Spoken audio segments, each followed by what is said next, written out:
Hey, you. Yeah. Yeah, you. Come here real quick. Come a little closer.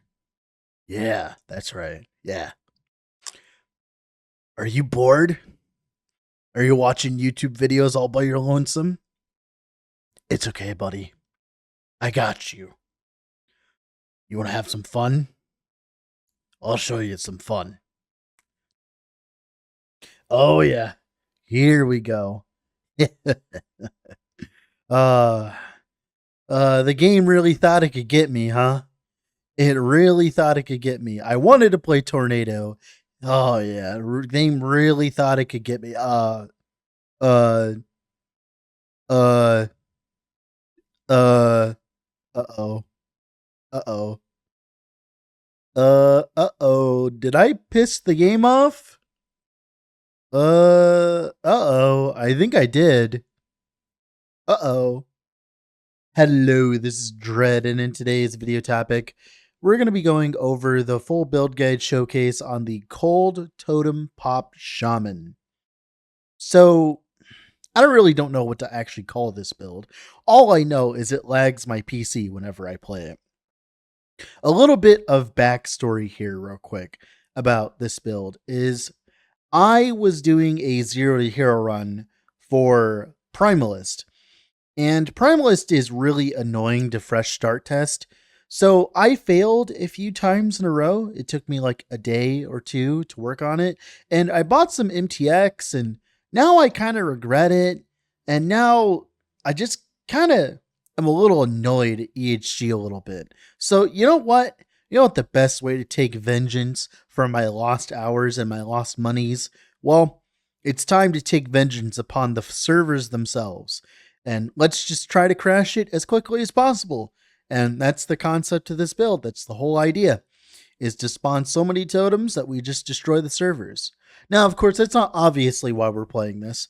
I've been playing Totem Pop for years now, probably the last 4 years of playing Last Epoch, and it's evolved over the past few years. But this patch has finally gotten enough performance fixes where I can play it and record it without it completely killing my PC. Now, it does it every so often when I cast too many tornadoes and, a little bit interesting formations, but we can finally fucking play this stupid thing and actually showcase it in high corruption. And that's what we're going to be doing today. Now, I just want to let you know, this is a Merchant's Guild build. You require 2 specific idols. You need the Thorn Totem on hit idols, probably with minion critical strike chance on the suffix. Of course, you could also get this minion critical strike chance elsewhere, but this is like where I'm personally getting it currently. So 2 of these idols, at least the 10% Thorn Totem on hit prefix is required for this build to function. So don't even attempt to play this build until then. And even then, don't play this build. It's fun and all, don't get me wrong, but it will probably cook your PC. So if you don't know what's going on, we're building around the Thorn Totem on hit idol prefix. We have a 10% chance to summon Thorn Totems when we hit something. And, we hit things. So what we do is we hit something, summon a totem, and then that totem dies and is unsummoned because we can only have 5 totems max, which means all of the other totems that were summoned at the time, once you summon even more totems, are unsummoned. And this counts for things like the totemic pop node inside Thorn Totem. And this allows you to do a decent amount of DPS. Now, this build would normally do a normal amount of DPS. You can play it on like a druid, on like a Spriggan form setup where you summon a bunch of totems and stuff like that. But I wanted more. Much, much, much more. So we go for the node that Grovemind that makes 5 totems summon each time. And that plus, of course, the totem pop means that every single time we summon any totems with Thorn Totem on hit idol, we summon 5 totems each time. And then, of course, the last 5 totems also die immediately once we resummon them, which means that as long as we're hitting things, we are constantly recycling totems. Now, we hit a lot of things. Our preferred method currently is Tornado. Tornado has a node inside of it that causes it to cast lightning every second or so. And then, of course, you can turn up that frequency. You can make the storm bolts hit extra targets. You can make it so storm bolts hit a boss 40% more. So we have 40% more hits thanks to the changes to Shaman. That was a huge buff to Totem Pop. And all of that combined leads to us doing a lot of totem pops. Now, how we're scaling the damage is we're going with cold spell crit. I tried frostbite in the past. It is not worth it. It is much better to go cold spell crit as it has a lot of scaling. Specifically on the tree, of course, we have like +6 to Thorn Totem, so we can grab all the more damage modifiers, which is very spicy. We turn it to cold. We also get a bunch of spell damage with totems on our chest piece and on our helmet. That plus, of course, an apogee of the frozen light, giving us even more cold damage against enemies. And also as well, it's a sword, so we can put more flat spell damage on it. That helps out. Now, one of the biggest problems with this kind of build is we need a crit cap. Well, thankfully, the Fairboar set exists. Now, the Fairboar set actually got buffed. The dagger is still technically better than if you're using the set shard affix, unless you have like a tier 7 modifier. And even then, we get like a bunch of crit multi for our totems. So I think it's better actually just to use the chisel itself and then use a set ring or like the set crafted ring, because you can get it on like a turquoise ring with mana regen and stuff like that, right? So we use that in those two in combination with some percent crit to cap our crit out, and we also scale a decent amount of crit multi. Now, we could actually scale this build to deal significantly more damage than what we're doing in the footage here, because I only have about 300% crit multi. I could easily get to like 400 to 450% crit multi, but the problem is that's actually the affix that all of the meta Stormcrow players are using right now for killing Uber Aberoth. So I wasn't able to like afford it for this build because I didn't want to spend all of my money on this character, right? So yeah, otherwise we would have run that and we'd probably be doing more damage. But another big problem that this build will come into is regen, mana regen, because you can't really, sustain that many tornadoes unless you stack a lot of mana regen. So right now we have a full 35 mana regeneration, thanks to the tree, thanks to, of course, all of our prefixes, right? All of that combined allows us to spam tornadoes, which then, of course, allows us to spam more totems. And spamming more totems means more damage, right? That it all just works together. It all smooths together, right?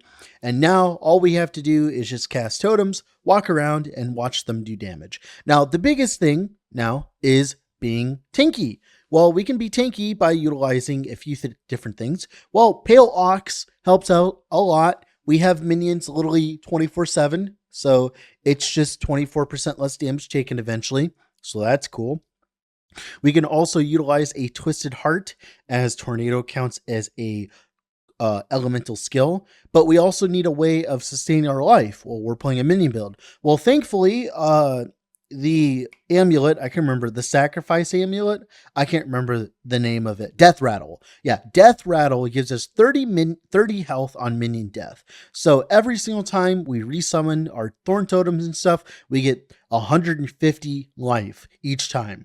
And that plus all the healing that we have from Maelstroms and Warcry is enough to keep us topped off, as you can see in the footage, which means that we can constantly create more ward with Twisted Heart.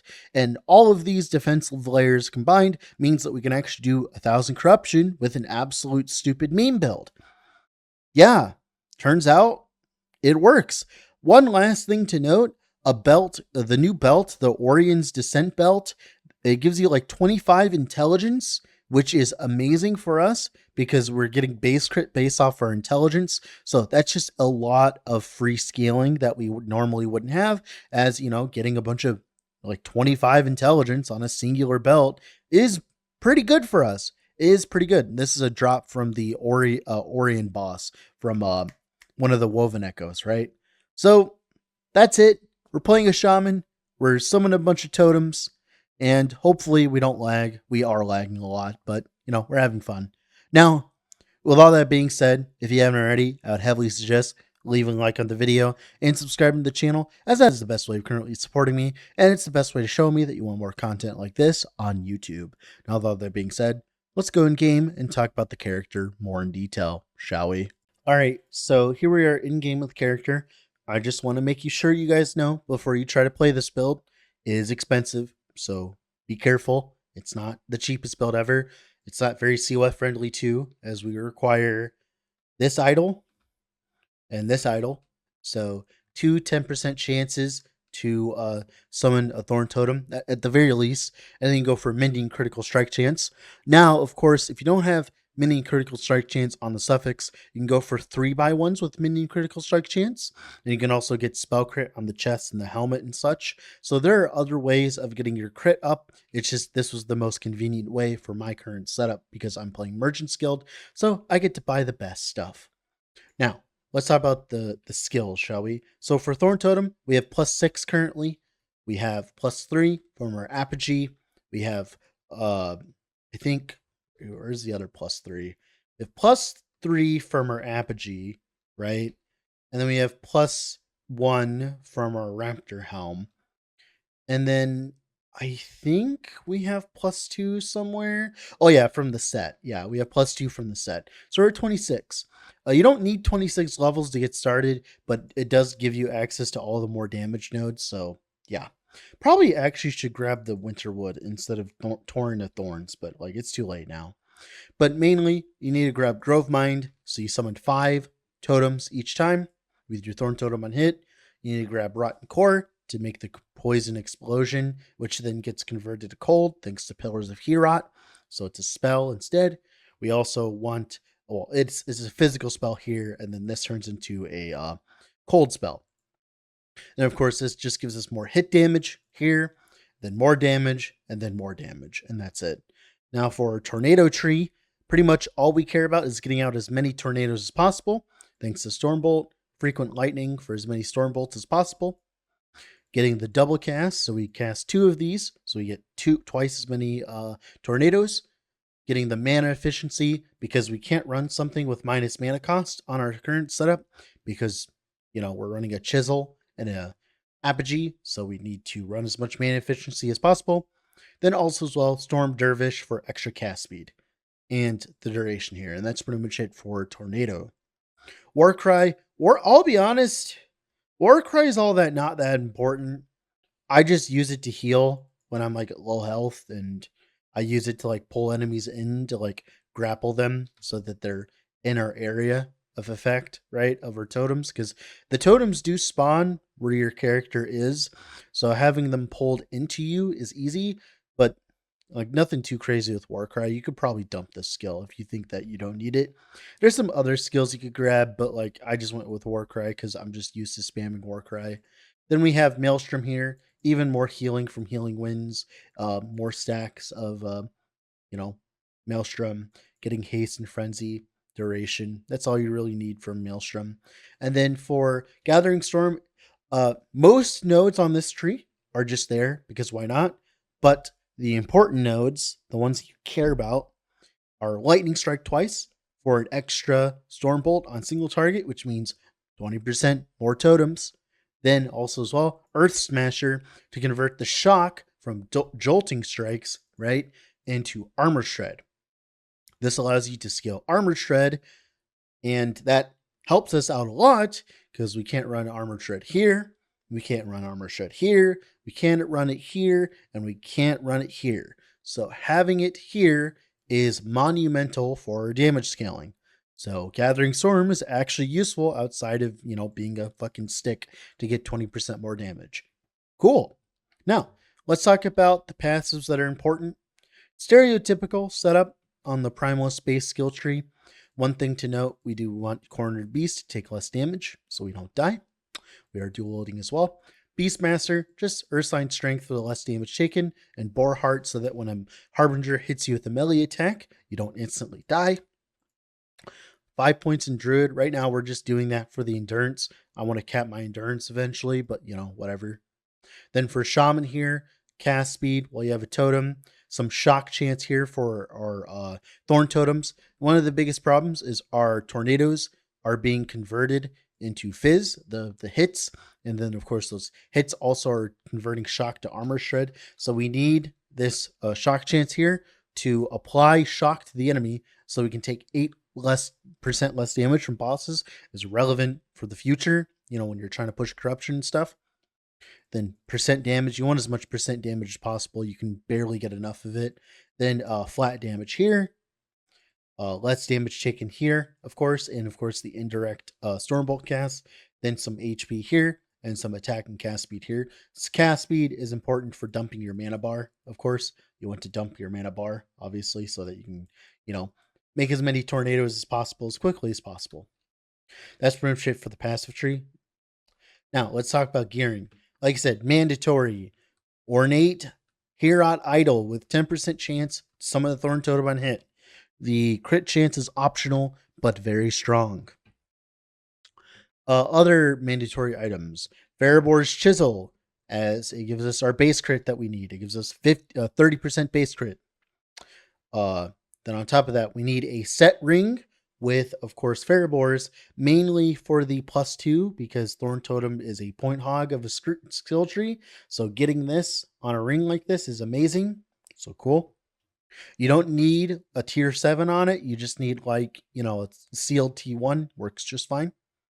Other items, all the other items aren't important. Well, aren't either build defining, although I would say Death Rattle is very strong, even a non-slam Death Rattle, as having the health, the regain 30 health on minion death is very important for our sustain. So yeah, eventually get that. And that's for the mandatory items. Let's talk about the rest of them.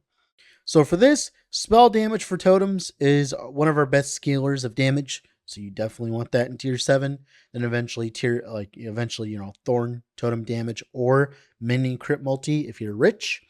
Then HP. This could probably be on the mana regen base or armor base, or probably just a better helmet than what I have. Like I said, Varibor's Chisel. Apogee.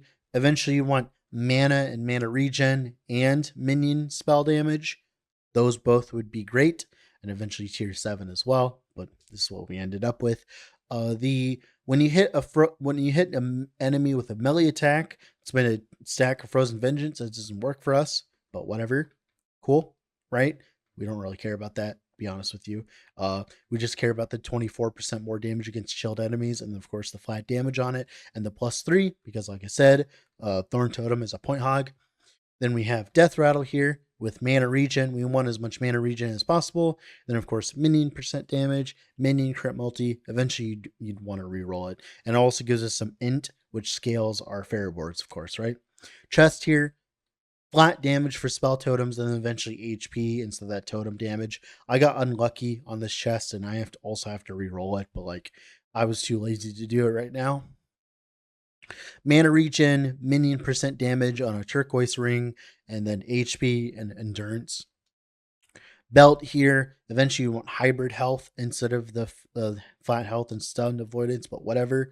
And then percent mana regen. You want as much mana regen as possible. We're using it on Orion's Descent. The roll range is huge, so make sure you're paying attention to that. But essentially, this helps us get our intelligence much higher while also being on a decent base, which is important.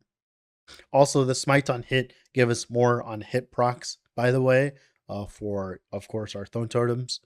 Then, like I said, this ring, exactly like the other ring, but instead we have the set crafted on it, right? Rule of the Simoon just gives us more tornadoes, and it also gives us a decent amount of percent armor, and it also gives us cast speed, or we have cast speed on it and HP. You can just go with a normal pair of gloves. You don't need Rule of Simoon. It's just extra. Boots here with reduced damage taken from bonus critical strikes.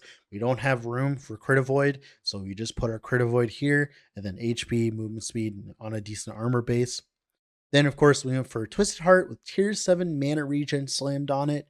Eventually, you'd want HP as well, or minion damage, but you get that eventually. And then for idols, there are idols. They give us Cold Pen, 3% per. Those are our best in slot. But, of course, idols are never perfect. We have Frailty here, very important because you can't get frailty on all your other gear because you don't have any slots for it. These idols are just for resistance. This is for resistance, right? And that's pretty much it for the character. That's pretty much it for the build. With all that being said, this has been Dread. I'll have to go do something else. Have fun. Bye.